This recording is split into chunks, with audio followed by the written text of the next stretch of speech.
దాని మీద నానా యాగి చేస్తున్నారు. దాని మీద రోడ్డు మీదకి వచ్చి నిరసనలు, డ్రామాలన్నీ మొదలుపెట్టారు. తెలుగుదేశం పార్టీ నేతలు నిన్న మాట్లాడారు. ఒకవేళ స్కాములే జరిగి ఉంటే స్పోర్ట్స్ కోటాలో 39-40 పోస్టులు ఖాళీగా ఎందుకు ఉంచుతాము? అర్హులైన వాళ్ళకి ఇవ్వాలనే కదా అవి ఖాళీగా ఉంచినవి అని. సో దానికి ఇప్పుడు వీళ్ళ దగ్గర సమాధానం లేదు. నేను ఇంతకుముందే చెప్పాను, స్కామ్ లెన్స్ పెట్టుకుని ఆ కళ్ళతో చూస్తే ప్రతిదీ అలాగే కనిపిస్తుంది. సో అదే పరిస్థితుల్లో ఇవాళ జగన్మోహన్ రెడ్డి అండ్ కో ఉంది. గత 2 ఏళ్లుగా కూటమి ప్రభుత్వం చేసే ప్రతి కార్యక్రమం మీద ఏదో రకంగా బురద జల్లాలనే ప్రయత్నం చేశారు, కానీ ఎక్కడ అవకాశం దొరకలేదు, అంతు చిక్కలేదు.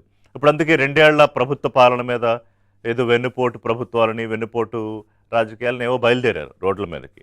మరి దానికి ఎక్కడ ప్రజల నుంచి ఎక్కడ స్పందన వస్తున్న పరిస్థితి కూడా కనిపించట్లేదు. వాళ్ళు ఏదో తిరుగుతున్నారు 4 నుంచి 12 దాకా ఏదో ప్రోగ్రామ్స్ పెట్టుకుని. మరోవైపు ముఖ్యమంత్రి ఈ మధ్య ప్రతిసారి ఆయన కాయిన్ చేస్తున్న ఒక పదం ఏంటంటే గొడ్డలి పార్టీ. ఆ గొడ్డలి పార్టీ అని ఎందుకు అంటున్నారు?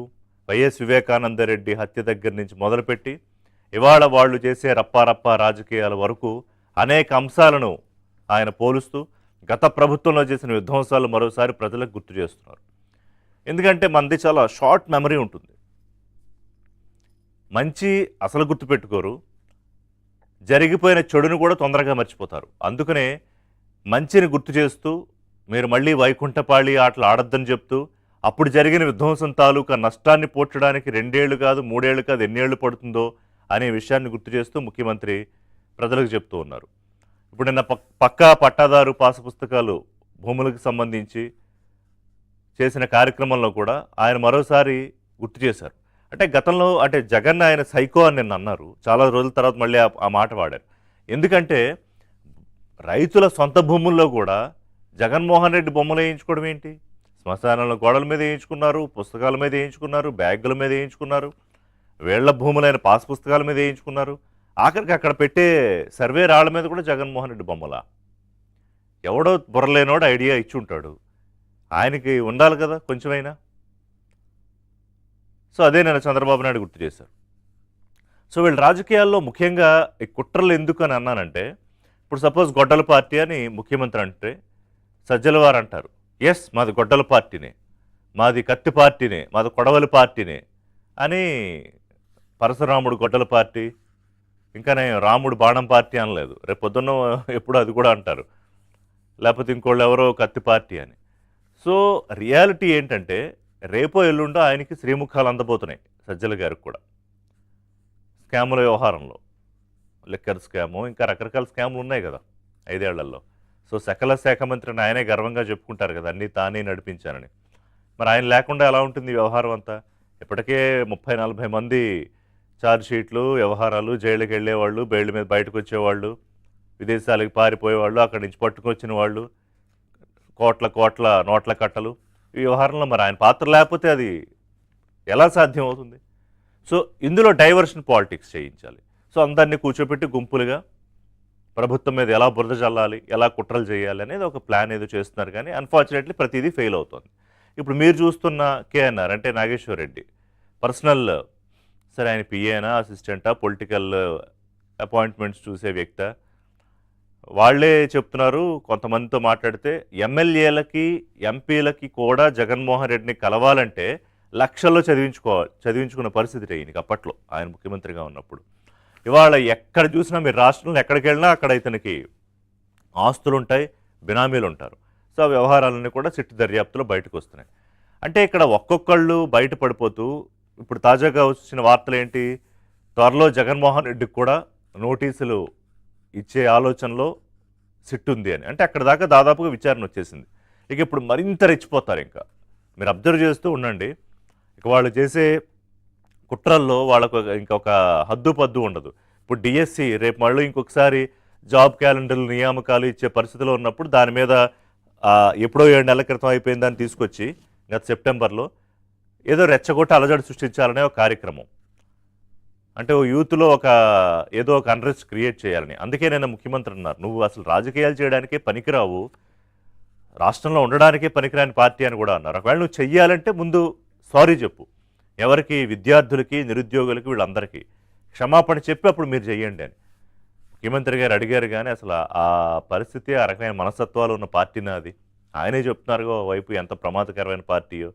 ఎన్నాళ్ళు నుంచి రాజకీయం చేసి రాజకీయ దురంధరుడు అని పేరు తెచ్చుకున్న చంద్రబాబు నాయుడినే గొడ్డలు తీసుకెళ్ళి ఆయన చేతిలో పెట్టి నారాసు రక్త చరిత్రను రాసి ఎన్నికల్లో లబ్ధి పొందిన పార్టీతో ఇవాళ రాజకీయం చేయాల్సిన పరిస్థితి చంద్రబాబు నాయుడు గారిది. వైపున పెట్టుబడులని, ప్రణాళికలని, లేకపోతే రకరకాలుగా తిరుగుతూ ఉంటారు. ఇప్పుడు రష్యా టూర్ కూడా చేసుకొచ్చారు లోకేష్. దాని మీద కూడా విమర్శలు. ఇంకంటే వీళ్ళకి పని ఏం లేదు. పని పాట లేని వాళ్ళు ఏం చేస్తారు? ఏదో విమర్శలు చేస్తూనే ఉంటారు. ఈరోజు అమరావతి మీద, రాష్ట్రంలో వస్తున్న పెట్టుబడుల మీద, క్వాంటమ్ సిటీ మీద, గూగుల్ హబ్ డేటా సెంటర్ మీద ఒక్కటి కాదు, కూటమి ప్రభుత్వం సాధించిన ప్రతి విజయం వెనకాల వీళ్ళు ఎంత శ్రమపడ్డారో అనేది తెలియక కాదు, తెలిసి కూడా ప్రజల్లో దాన్ని ఎలాగ నెగిటివ్ చేయాలి అనే ఒక ప్రత్యేకమైన ప్రణాళిక రచించుకొని చేస్తున్న రాజకీయం జగన్మోహన్ రెడ్డి అనుకోవాలి. ఇక పేరుని నాని వీళ్ళందరూ మాట్లాడతారు పవన్ కళ్యాణ్ విషయంలో. కాపులను రెచ్చగొట్టే ఒక కార్యక్రమం, కాపుల ఏదో సమావేశాలు పెట్టడం. జగన్మోహన్ రెడ్డికి మన పవన్ కళ్యాణ్ మన ఓట్లు వద్దంటున్నాడయ్యా, ఏం చేద్దాం, ఆయనకు అక్కర్లేదు కాపులు అని. అంటే ఏదో రెచ్చగొట్టే కార్యక్రమాలు. ఆయన ఏమన్నాడు? నేను ఒక్క కులానికి పరిమితం కాదు, నేను దేశం కోసం రాజకీయాలు చేస్తున్నాను, రాష్ట్ర భవిష్యత్తు కోసం రాజకీయాలు చేస్తున్నాను పదే పదే పవన్ కళ్యాణ్ చెప్తాడు. సో ఆయనకి ఇప్పుడు లేదు మనం అక్కర్లేదుట, మీరు ఆలోచించుకోండి అని. ఎందుకంటే గతంలో దెబ్బతీసింది మరి వాళ్లే కదా.